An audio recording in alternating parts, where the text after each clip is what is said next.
Legendary ಗಾಯಕರು, ಹಿರಿಯ ಗಾಯಕರು ಅಥವಾ ಗೋಲ್ಡನ್ ಎರಾ, ಸುವರ್ಣಯುಗ ಎಂದು ಕರೆಯಲಾಗುವ ಮೆಲೋಡಿ ತುಂಬಿದ ಆ ಕಾಲದ ನಕ್ಷತ್ರಗಳು ಒಬ್ಬೊಬ್ಬರಾಗಿಯೇ ಮರೆಯಾದರು. ಆ ಎಲ್ಲಾ ನಕ್ಷತ್ರಗಳಲ್ಲಿ ಇಂದಿಗೂ ನಮ್ಮ ಜೊತೆಗಿರುವ ಒಂದು ಹೆಸರು ಆಶಾ, ಅಂದರೆ ಆಶಾ ಭೋಂಸ್ಲೆ. ದೀನನಾಥ್ ಅವರ 2 ಅಮೂಲ್ಯ ರತ್ನಗಳೆಂದರೆ ಲತಾ ಮತ್ತು ಆಶಾ. ಇವರಿಬ್ಬರು ಹಿಂದಿ ಸಿನಿಮಾಗೆ ಕೊಹಿನೂರ್ ವಜ್ರಗಳಿಗಿಂತ ಕಡಿಮೆಯಿಲ್ಲ.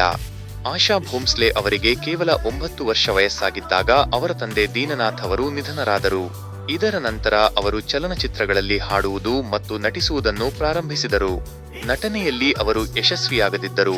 ಗಾಯನದಲ್ಲಿ ಅವರಿಗಿಂತ ಉತ್ತಮವಾಗಿ ಸಾಧನೆ ಮಾಡುವುದು ಯಾರಿಂದಲೂ ಸಾಧ್ಯವಿರಲಿಲ್ಲ. ಸಮಯ ಕಳೆದಂತೆ ಆಶಾ ಅವರು ಮರಾಠಿ, ಹಿಂದಿ, ಬೆಂಗಾಲಿ ಸೇರಿದಂತೆ ಹಲವಾರು ಭಾಷೆಗಳಲ್ಲಿ ಹಾಡಿದರು. ಲತಾ ಮಂಗೇಶ್ಕರ್ ಅವರ ಸಹೋದರಿಯಾಗಿರುವುದು ಒಂದು ದೊಡ್ಡ ಸವಾಲಾಗಿತ್ತು. ಧ್ವನಿ, ಲಯ, ಭಾಷೆ ಅಥವಾ ನಡವಳಿಕೆ ಪ್ರತಿಯೊಂದು ವಿಷಯದಲ್ಲೂ ಅವರನ್ನು ಲತಾ ಅವರೊಂದಿಗೆ ಹೋಲಿಸಲಾಗುತ್ತಿತ್ತು. ಆದರೆ ಆಶಾ ಅವರು ತಮ್ಮದೇ ಆದ ವಿಭಿನ್ನ ಹಾದಿಯನ್ನು ಆರಿಸಿಕೊಂಡರು.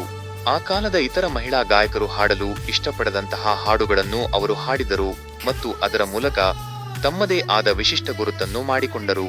ಇದರೊಂದಿಗೆ ಹಿಂದಿ ಸಿನಿಮಾ ಕೂಡ ಹೊಸ ರೂಪ ಪಡೆಯಿತು. ಹೊಸ ಸಂಗೀತ ಮತ್ತು ಹೊಸ ಸಾಹಿತ್ಯ ಸೃಷ್ಟಿಯಾಯಿತು.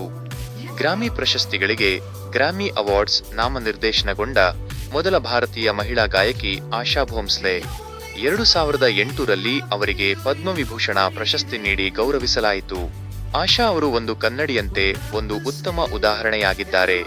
ಅವರು ಹೇಗೆ ಶಿಸ್ತಿನಿಂದ ತಮ್ಮ ಕೆಲಸವನ್ನು ದೇವರಂತೆ ಪೂಜಿಸಿದರು ಎಂಬುದು ಎಲ್ಲರಿಗೂ ಮಾದರಿ.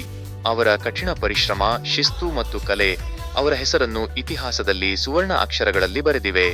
ಅವರ ಧ್ವನಿ ಹಿಂದಿ ಸಿನಿಮಾ ಜಗತ್ತಿನಿಂದ ಹಿಡಿದು ನಮ್ಮೆಲ್ಲರ ಹೃದಯಗಳಲ್ಲಿ ಯಾವಾಗಲೂ ಪ್ರತಿಧ್ವನಿಸುತ್ತಿರುತ್ತದೆ.